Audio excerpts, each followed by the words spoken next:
Bahawal Nagar police تھانہ صدر کی کارروائی سرکاری اسکول کا چوری شدہ مال 24 گھنٹوں میں برآمد کر لیا۔ اہل علاقہ نے پولیس کی بر وقت کارروائی پر ڈی ایس پی امجد کمبو اور ایس ایچ او تھانہ صدر کا استقبال پھول کی پتیاں نچھاور کر کے کیا۔ پولیس تھانہ صدر کی حدود میں واقع گورنمنٹ گرلز پرائمری سیالہ والی میں چور اسکول کا کسی سامان لے کر فرار ہو گئے تھے۔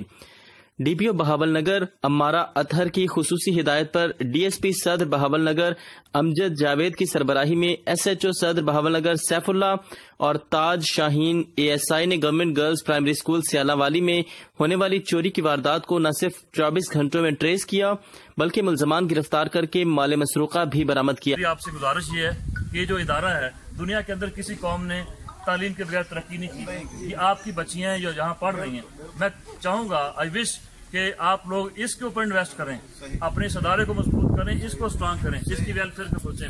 اگر یہ بچیاں پڑھ جائیں گی تو کل کا یہ فیوچر ہے اس ملک کا۔ نوجوان، جس قوم کے نوجوان نسل خراب ہو جاتی ہے وہ قوم برباد ہو جاتی ہے۔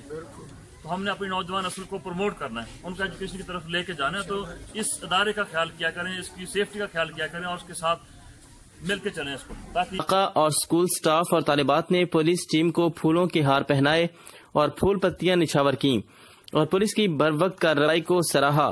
اس موقع پر مقامی افراد اور اسکول کی طالبات نے مال مسروقہ واپس ملنے پر پولیس کا شکریہ ادا کیا اور پھولوں کی پتیاں نچھاور کر کے پولیس کے استقبال کو یادگار بنا دیا۔ اس موقع پر مقامی افراد کی جانب سے پنجاب پولیس زندہ باد کے نعرے بھی لگائے گئے۔ اور الحمدللہ